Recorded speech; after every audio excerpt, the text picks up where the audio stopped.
Welcome back, and today we are out here checking on one of the deer feeders, really a couple of them.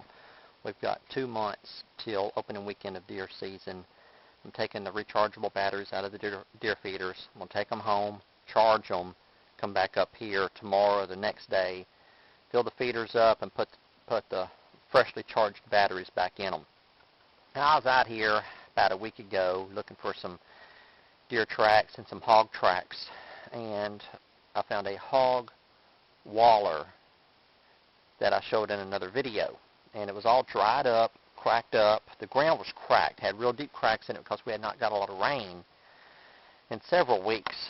Well, we got some rain last week, and the hogs have been back. This is fresh. You see how the ground is tore up. See the indention. Let's find you some tracks.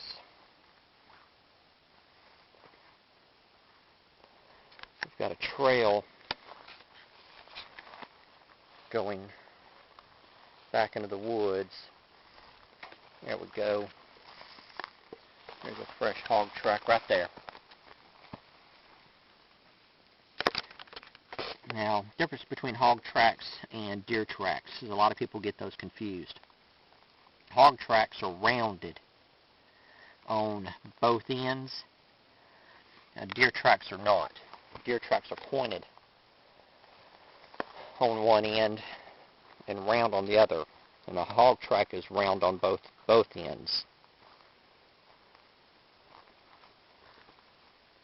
There's another track there.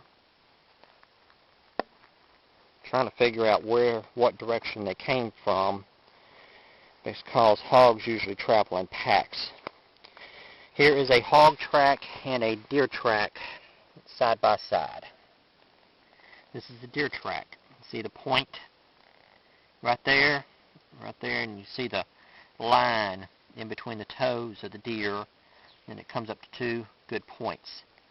Then here is a hog track. Deer track with the points and rounded on one end. Wild hog, rounded on both ends. There it is again. There it is again. That's a big hog. Got a track there, there, there, and there with about 18 inches. Put my footprint down. Well, that is just inside one of my steps. Some tracks are about 18 inches, almost 2 feet apart. That's a big hog. Them hogs like this thicket. Maybe 200 feet down inside this thicket there's a creek. Them hogs do not have any sweat glands, so they will go down inside those thickets and get down on the creek to stay cool.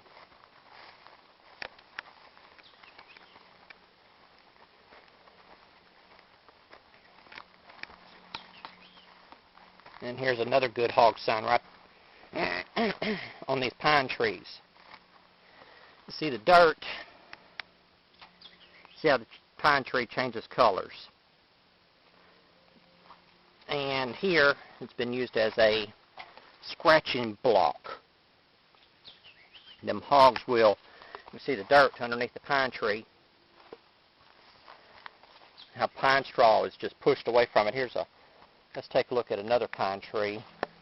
Just go over here. There's pine straw all around it, all around the bottom of them. On these,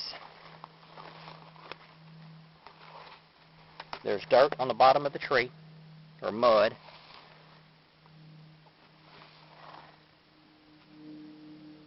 That's where those hogs just walked around in a circle and rubbing up against it. There's also a trail. Here's another tree. This tree here, you can see how it's been rubbed on. It means that hogs have been in this area for a really long time.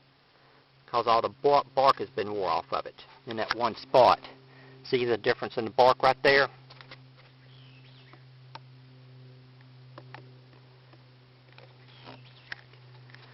And there's a trail that goes up in that way. Let's just follow it for a little bit. I'm getting my scent all over here, but it's no big deal. Alright, here's where they've been rooting. Hogs like to root up inside the pine straw, looking for grubs, worms. Another little, where they used a sapling as a scratching post. Yeah, they've been coming up in here a lot. More rooting sign. They just root up underneath that pine straw looking for anything that they can get. Here's some more. Here's a good one. Whoop, spider. Dang it. Walked right into that one.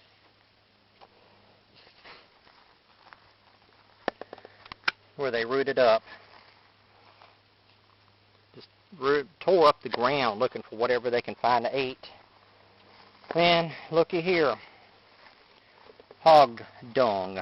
Feces.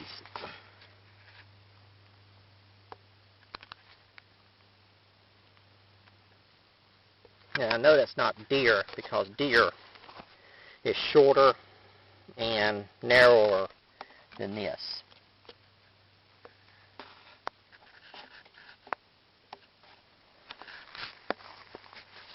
And the trail keeps going.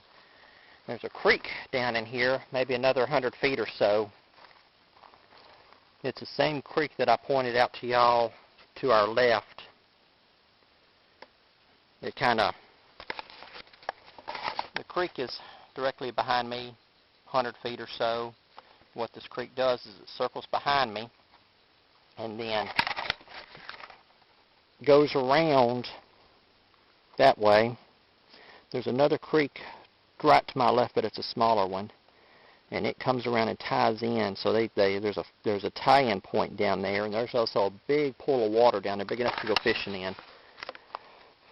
Let's follow this trail a little bit more. I hope y'all can see this on the video. It's a very well-defined trail going into the woods. Well, there are y'all some tips on how to track wild hogs. Thanks for your time.